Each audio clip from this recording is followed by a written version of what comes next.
వాతావరణము ఎత్తును కొలుచుటకు అల్టిమీటర్ను వాడతారు. గాలి వేగాన్ని కొలుచుటకు ఎనోమీటర్ను వాడతారు. శబ్ద తీవ్రతను కొనుటకు ఆడియోమీటర్ను వాడతారు. వాతావరణ పీడనం కొనుటకు బారోమీటర్ను వాడతారు. మెదడులోని తరంగాలను రికార్డ్ చేసే పరికరము ఎలక్ట్రానిక్ ఎన్ఫెలాగ్రాఫ్స్. సముద్రం లోతును కనుగొనుటకు ఫిదోమీటర్ను వాడతారు. ద్రవాల విశిష్ట సాంద్రత కొనుటకు హైడ్రోమీటర్ను వాడతారు. ద్రవాల విశిష్ట సాంద్రతను కొలుచుటకు హైడ్రోమీటర్ను వాడతారు. గాలి తేమ శాతం కొలుచుటకు హైగ్రోమీటర్ను వాడతారు. వాయుపీడనాన్ని కొలుచుటకు మానోమీటర్ను వాడతారు. సూర్యుడి ఉష్ణోగ్రతను మొదలైన అధిక ఉష్ణోగ్రతను కొలుచు పరికరము ఫైరోమీటర్. ఒక ప్రదేశంలోని వర్షపాతం కొలుచుటకు రెయిన్ గేజ్. అనుదారికతమైన కొలుచుటకు రెయిన్ గేజ్ను వాడతారు. ఒక ద్రవంలోని పంచదార శాతాన్ని కొలుచుటకు సకారోమీటర్ను వాడతారు.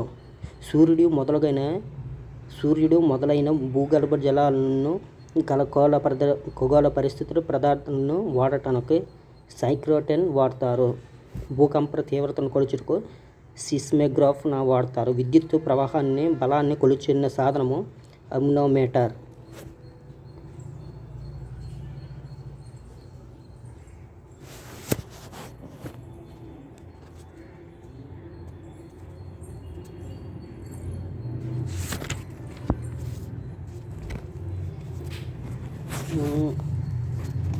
మెదడు బరువు 1350 గ్రాములు. గుండె బరువు 300 గ్రాములు. మెదడులో అతిపెద్ద భాగం మస్తిష్కం. శరీరంలో ఎముకల సంఖ్య 206.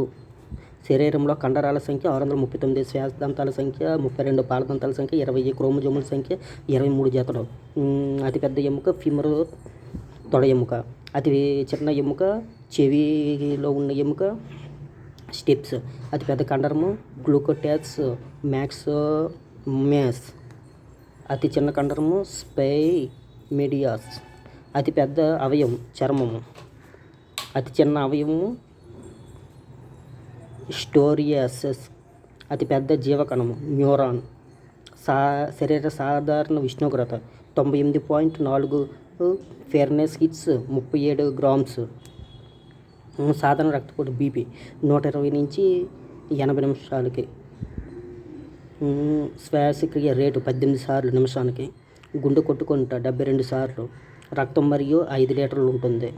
ఎర్ర రక్త కణాల జీవితకాలం -120 రోజులు. తెల్ల రక్త కణాల జీవితకాలము -12-13 రోజులు. అతిపెద్ద తెల్ల రక్త కణాలు మైనోసైట్స్. అతి చిన్న రక్త కణాలు లింఫోసైట్స్. అతిపెద్ద అసంతర గ్రంథి థైరాయిడ్ గ్రంథి. రక్తం యొక్క pH విలువ -7.32 -7.45. మూత్రము యొక్క pH విలువ -6.0. విశ్వగ్రహీత రక్తం AB group. విశ్వదాత రక్తగ్రహీతం O group.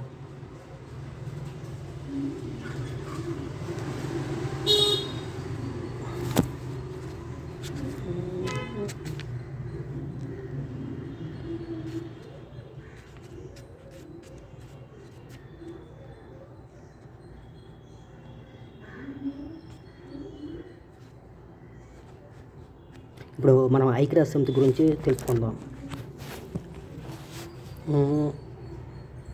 United అనే నేషనల్ పదాన్ని 1942లో అప్పటి అమెరికా అధ్యక్షుడు ఫ్రాంక్లిన్ సూచించాడు. ఏప్రిల్ 25న 26, 1945 స్క్రాన్ 50 దేశాల సమావేశం యుఎన్ చార్ట్ పైన రూపొందించారు.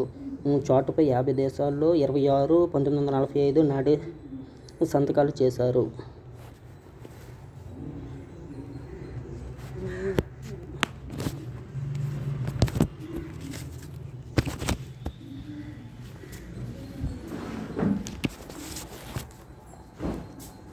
ఎడిల్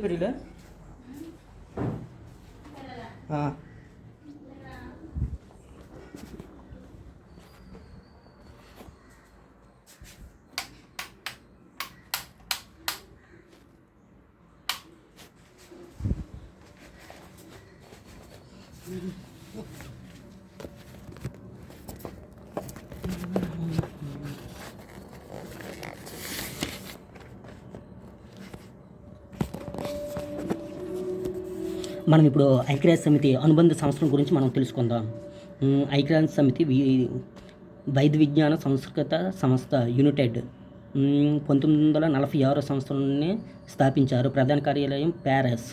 ఉద్దేశం విద్య, సైన్స్, సమాచారాలు, ప్రసారాలు, సంస్కృత రంగాల్లో సహకరించడం ద్వారా శాంతి భద్రతలను పరిరక్షించడం తోడ్పడుతుంది.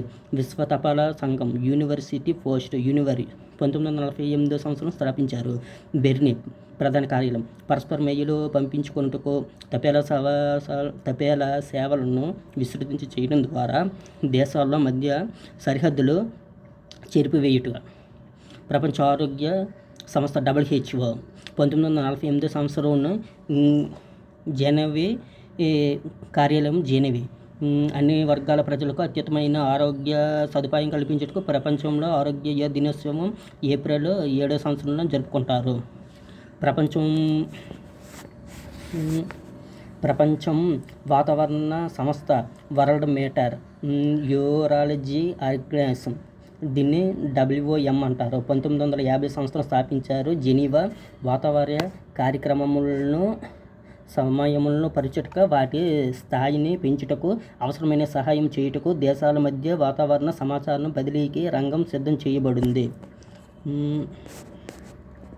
ఐక్యరాజ్య సమితి పారిశ్రామిక అభివృద్ధి సంస్థ united national industry of development organization, దీన్ని UNIDO అని అంటారు. 1966 సంవత్సరంలో స్థాపించారు.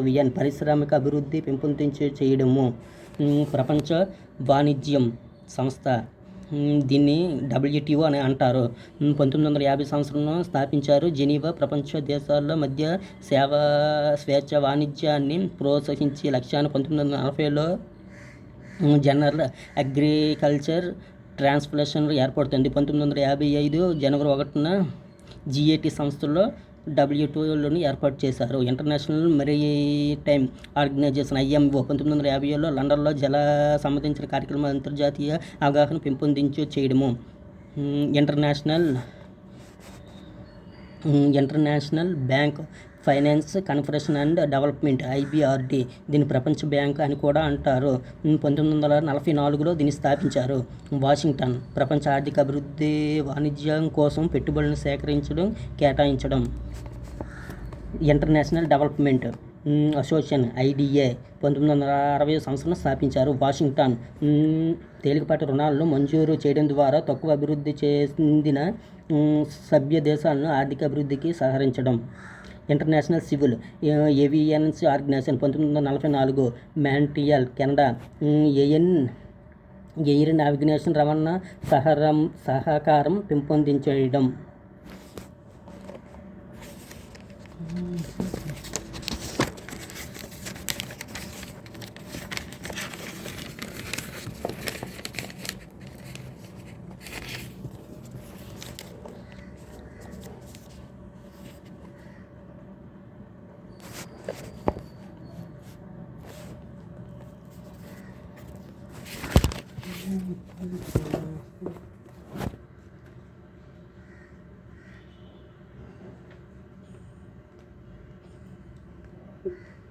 కొండ అనకొండ.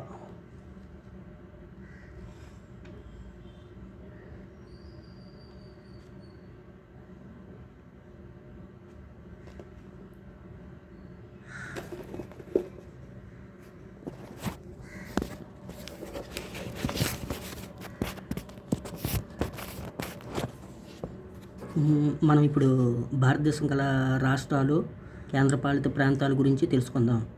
మొత్తం రాష్ట్రాలు: 1 అరుణాచల్ ప్రదేశ్, 2 అస్సాం, ఆంధ్రప్రదేశ్, బీహార్, ఛత్తీస్గఢ్, గోవా, గుజరాత్, హర్యానా, హిమాచల్ ప్రదేశ్, జార్ఖండ్, కర్ణాటక, కేరళ, మధ్యప్రదేశ్, మహారాష్ట్ర, మణిపూర్, మేఘాలయ, మిజోరాం, నల్గొండ, ఒడిశా, త్రిపుర, ఉత్తరప్రదేశ్, ఉత్తరాఖండ్, పశ్చిమ బెంగాల్, తెలంగాణ, త్రిపుర.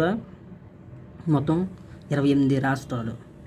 కేంద్రపాలిత ప్రాంతాలు: 1 అండమాన్ నికోబార్, 2 ఛత్తీస్గఢ్, 3 దాద్రా నగర్ హవేలీ మరియు డామన్, 4 ఢిల్లీ, 5 లక్షద్వీపులు, 6 పుదుచ్చేరి, 7 జమ్మూ కాశ్మీర్, 8 లడాక్. గమనిక: కేంద్రపాలిత ప్రాంతాల్లోని దాద్రా హవేలీ, డామన్, డియూ వేలను చూస్తే కేంద్ర ప్రభుత్వం నిర్ణయం తీసుకున్న జనవరి 2026లో అమలులోకి తీసుకుని వచ్చింది.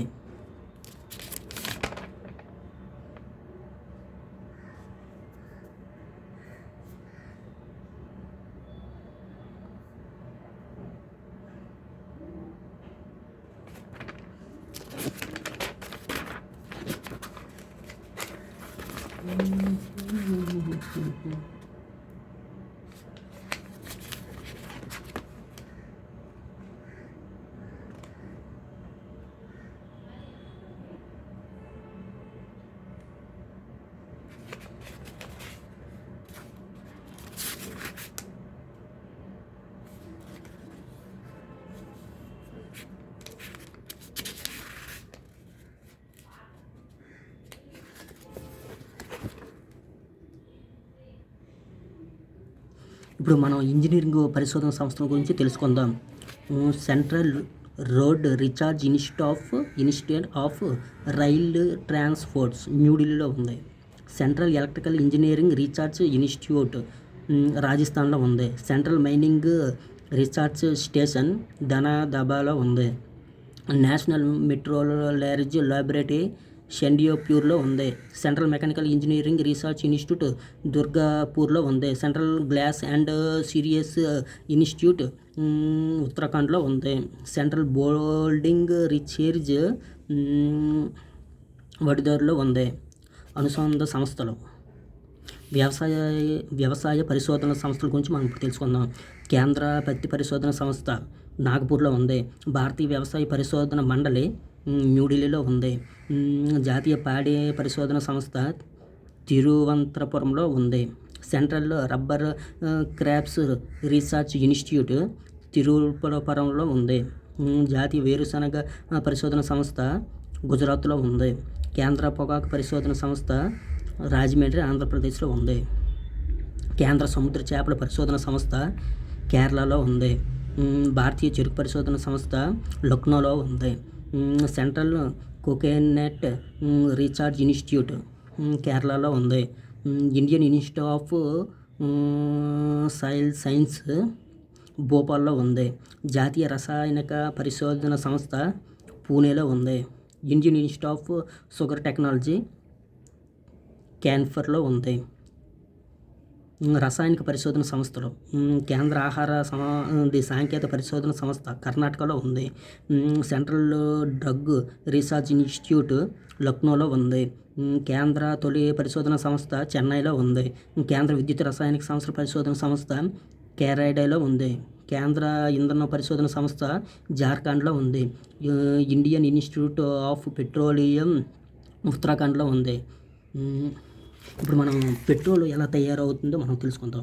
పెట్రోల్ కొన్ని లక్షల సంవత్సరాలు సముద్రంలోని క్రూడ్ ఆయిల్గా తయారవుతుంది. ఆ క్రూడ్ ఆయిల్ని మనం సైంటిస్టులు భూమి గుండ్రంగా తిరగడం వల్ల దానికి పెట్రోల్ ఎక్కడ తయారవుతుంది అనేసి శాస్త్రవేత్తలు కనిపెడతారు.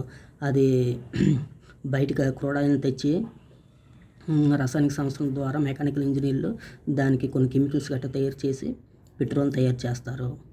మనకి పెట్రోల్ ఎక్కువగా ఇరాన్ నుంచి తెప్పిస్తారు.